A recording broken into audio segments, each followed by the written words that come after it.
다음은 교회 안에서의 그 명예훼손에 관련된 이야기를 함께 좀 나눠보고자 합니다. 그 분쟁이 격해지다가 보면 서로 간의 명예훼손으로 공방이 이어지기도 하는데요. 목사가 설교 시간에 특정 교인을 향해서 부정적 발언을 한다든지 목사의 잘못을 적시한 유인물을 교회에 배포하거나 아니면 공고를 한다든지 이런 여러 가지 내용을 가지고 명예훼손이냐 아니냐 공방이 많은데요. 명예훼손죄에 관련된 이야기들 좀 한번 이야기해 주시면 좋겠습니다.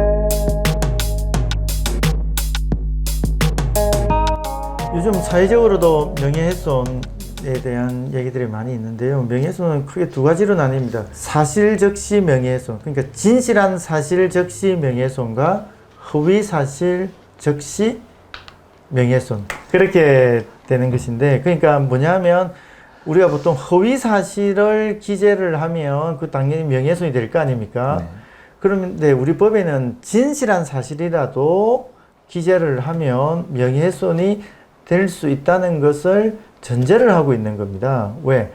어떤 진실한 사실이다 하더라도 어떤 공동체에서 그 사람의 그 사실에 대해서 아무런 관계가 없는 사람이 그걸 꼭 알 이유는 없잖아요. 예를 들어서 어떤 사람이 이혼을 했다. 이혼을 한 것이 문제가 되는 것도 있을 거고 문제가 되지 않는 것도 있는데 그 사람이 이혼했다는 걸 만약에 사실이잖아요. 사실이지만 그걸 얘기를 하면 명예훼손이 될 수가 있다라고 하는 겁니다. 옛날에 전과가 있다, 이 사람이 전과가 있다는 것이 알아야 되는 사람도 있잖아요. 이 사람에게 돈을 새로 빌려준다거나 아니면 이 사람 만약에 목사로서 청빙을 해야 된다거나 할 때는 뭐 그럼에도 불구하고 임용을 할 건지 말 건지의 문제는 남지만 알긴 알아야 될 거 아닙니까? 그런데 이분이 이제 영화 극장을 가는데 극장에 쫓아다니면서 이분이 전과자다, 언제 처벌을 받은 적이 있다라고 말을 하는 것은 알 이유가 없잖아요, 그 사람들이. 그러니까 그럴 경우에는 사실이지만 사실을 적시해도 명예훼손이 될 수 있다라는 것입니다. 그렇다면 이제 그럼 기준이 뭐냐 이렇게 되는 겁니다. 그래서 어떤 발언이 있었을 때 명예훼손이 되느냐 안 되느냐에서 명예훼손이 안 되는 요건이 두 가지를 이제 유념을 하시면 되는데, 하나는 일단 진실한 사실이어야 됩니다. 진실한 사실이면서 그 공공의 이익에 부합해야 됩니다. 둘 다를 충족해야 된다는 것입니다. 진실한 사실이 아니면 명예훼손이 안 되는 요인에서 빠지는 거니까 명예훼손이 안 되는 겁니다. 허위사실을 적시하면 명예훼손이 된다는 것이고요. 허위사실을 적시하면 공공의 이익에 부합하느냐 안 부합하느냐 하는 건 따질 여지가 없게 되는 것이고, 진실한 사실이면 그 다음 따져야 됩니다. 이게 공공의 이익에 부합하느냐 안 하느냐. 그래서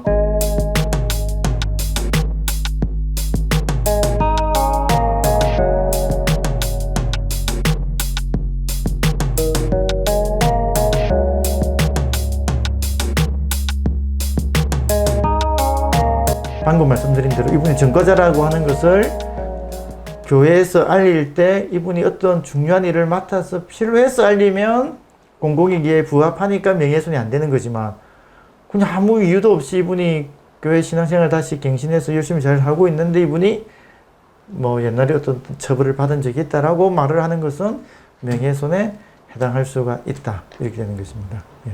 사실을 유포한 행위도 이게 명예훼손일 수 있다.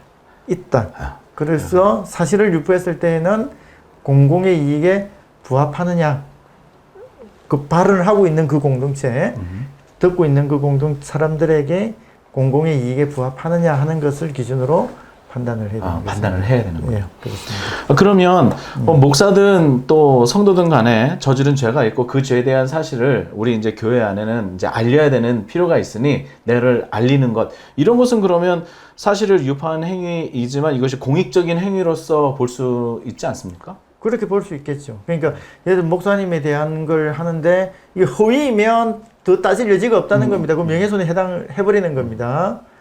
그럼 이제 약간 과장을 했을 때가 문제인데, 그거는 뭐 이제 그러니까 일반적으로 말하면 봐줄만할 정도의 과장이면 죄가 안 되는 거지만, 조금 그건 판례의 취지입니다. 우리 판례가 그렇게 되어 있습니다. 근데 이제 그 범위를 넘어나는 정도라고 하면 그거는 허위가 돼서 이제 처벌을 받게 되는 것이고요. 명예훼손이 되는 것이고요. 근데 이제 목사님이 만약에 노예에서 무슨 징계를 받은 적이 있다. 근데 교인들은 모르고 있다. 그건 알릴 필요성이 있죠. 또 알아야 되니까. 그런 거는 공공이익에 부합하기 때문에 명예훼손이 되지 않는다. 이렇게 말할 수 있는 것입니다. 이건 좀 네. 뭐 여담이긴 하지만 뭐 사실이라도 네. 또 이제 단체 톡방 요즘에는 또 카카오톡 많이 하니까요. 단체 톡방에 이런 것들을 이렇게 올리는 것이 공공의 이익에 부합되지 않은 경우 예. 그러면 문제가 될 수도 있겠네요. 문제가 되죠. 예. 그러면 카카오톡방이나 이런 곳에서의 글을 올리고 하는 것도 사실은 주의할 필요가 있는 겁니다. 그렇습니다. 예.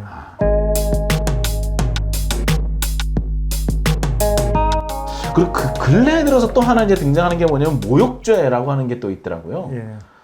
혹시 간단하게 또 그 설명해 모욕죄는 주시면. 통상 우리가 욕했을 때 하는 건데, 그럼 명예훼손과 모욕은 무슨 차이냐 하는 건데, 이제 이론상으로는 그렇습니다. 좀 구체적인 사실을 기재해서 명예를 이제 그 사람의 명예 감정을 훼손하면 명예훼손이 되는 것이고, 사실을 적시하지 않고 그냥, 그러니까 일반적으로 말할 때 욕을 하는 정도면 그거는 모욕죄. 모욕죄다 이런 건데, 그게 경우에 따라서는 조금 기준이 애매할 때가 있어요.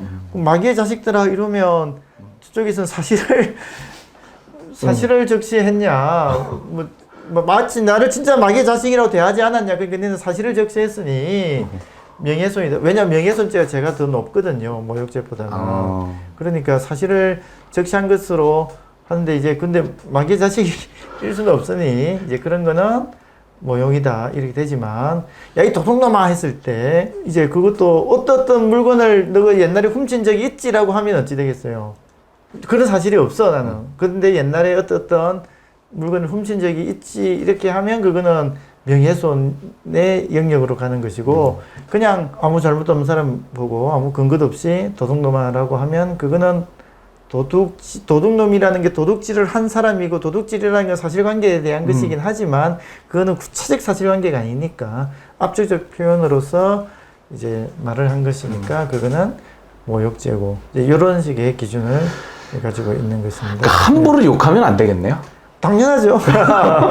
모욕죄가 없으면 욕을 하려고 하잖아요. 함부로 뭐 이렇게 삐리리 이런 거 이렇게 하면 그러면 상대방이 들을 때 기분 나빠가지고 모욕죄로 걸면, 그러니까 원칙적으로 욕을 하면 안 된다는 것이고, 교회에서 욕이 좀 세잖아요. 교회 욕이 마귀의 자식도 그렇고 사단의 뭐 무리들이나 이런 것도 그렇고 삭군이라는 표현도 그렇고 여러 가지 이런 것들이 대단히 명예 감정을 건드리는 대단히 센 표현들입니다. 그래서 교회에서 명예훼손, 모욕 다 될 수 있으니 좀 조심하시는 게 필요할 것 같습니다. 예. 교회 분쟁 가운데서 맘도 상하고 교회 분쟁 가운데서 여러 가지 어려운 것 가운데 우리들의 언어가 격하게 나오거나 우리 언어가 매우 안 좋을 때가 있는데요.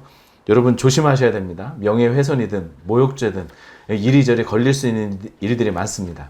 분쟁을 해결해 가는 것, 그것은 우리들의 감정을 정리하고 우리의 감정을 표현하는 것을 넘어서서 공의와 공정 그리고 정의로운 일들을 세워가는 것이라고 하는 사실을 잘 알았으면 좋겠고요. 또한 서로가 화합하고 또 서로가 합의하는 과정에 이르러가는 모든 기림을 우리가 잘 알고 우리의 분쟁과 우리의 갈등을 잘 조정해 나갈 수 있었으면 좋겠습니다. 마지막으로 설교 표절에 관련된 저작권 문제에 관련돼서도 한번 이야기하고 가면 좋겠습니다. 설교 표절 이게 참 어렵거든요. 이게 뭐 대부분 다 목사님들 그러실 건데 여러 가지 책이나 주석서를 보고 다 이렇게 이제 받아다 이제 쓰는 거잖아요. 근데 이걸 가지고 설교 표절 혹은 논문 표절이라고 하는 이야기를 할 때 매우 좀 내용이 좀 복잡한 것 같습니다. 이 부분에 대해서 간단하게 좀 설명해 주시면 좋겠습니다. 우리 법에는 저작권법이라는 것이 있고, 저작권은 원칙적으로 보호를 하는 것으로 이제 되어 있는데, 그렇다고 해서 인류의 지식 재산을 너무 사용하지 못하게 하는 것도 이상하잖아요. 그러니까 이제 사용할 수 있는 경우가 우리 법에 또 쭉 나열이 되어 있습니다. 그 중에서 이제 그 교육용 목적으로 공표된 저작물을 이제 사용하는 거, 보도를 하기 위해서 사용하는 거, 이런 것들은 다 허용을 할 수 있도록 그렇게 되어 있습니다. 그래서 정당한 범위에서는 다 인용을 하는 것은 문제가 안 된다. 굳이 저작권자의 동의를 이제 받을 필요는 없다는 것입니다. 근데 그 범위를 넘어서서 그걸 처음부터 끝까지 다 했다라고 하면 정당한 범위가 아니잖아요.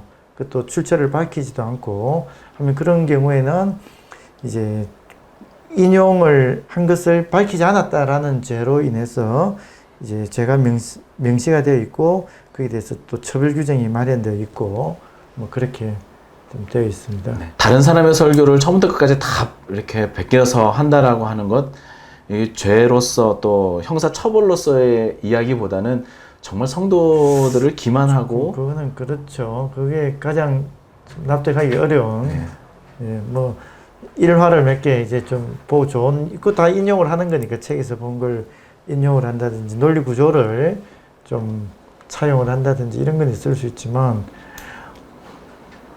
쭉 흐름을 다 한다는 것은 그거는 상상하기 힘든 일이죠. 예. 저희들이 교회 상담을 해보면 몇 달간에 걸쳐서 혹은 꽤 오랜 기간 정말 큰 대형 교회 목사의 설교를 그대로 카피해서 또 자기 설교처럼 하시는 분들에 대한 이야기를 종종 듣게 됩니다. 그런 성도님들의 아픈 이야기를 들으면서 저희들도 마음이 참 어려운데요.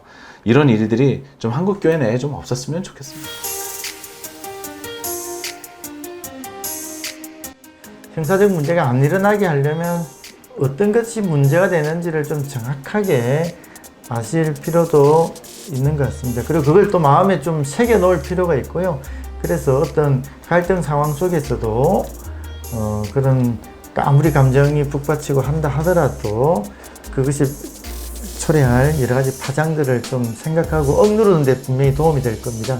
구체적으로 안다는 것이. 그리고 뭐 교회의 문제는 교회 내에서 해결하는 게 가장 좋지 않겠습니까? 그 경찰을 부르고 경찰이 와서 경찰한테 훈계를 듣고 이제 이런 일이 생기는 건 썩 바람직하지 않은 것 같습니다. 예. 조금 각자 조금씩 더 양보를 하면서 분쟁은 없게 생기면 안 했어. 예, 이렇게 평화적으로 해결하는 관행들을 좀 만들어가는 것이 필요하지 않을까 싶습니다. 예. 교회와 공동체 내에서 어려운 일들이 없을 수 없죠. 갈등은 생기고 그리고 여러 가지 오해도 생기고 왜곡된 일들로 말미암아 언성이 높아지기도 하고 여러 가지 힘든 일들이 교회 안에 있습니다. 그런데 그 가운데서 형사처벌까지 이제 비화가 되고 확전이 될 때 우리의 공동체는 또 우리의 교회는 결국 깨지게 됩니다. 그리스도의 몸된 교회라고 부르는데 어느 순간에는 사지가 절단된 교회의 모습, 어쩌면 한국 교회의 또 슬픈 단면인 것 같습니다. 판례로 보는 교회 이야기 6번째, 교회 내에서 발생하는 형사 문제를 좀 다루면서요, 매우 씁쓸한 마음이 참 났습니다. 앞으로는 조금 더 건강한 교회, 조금 더 화해하고 조금 더 서로 합의하면서 하나님 나라를 이루어가는 우리 한국 교회의 모습이었으면 좋겠습니다.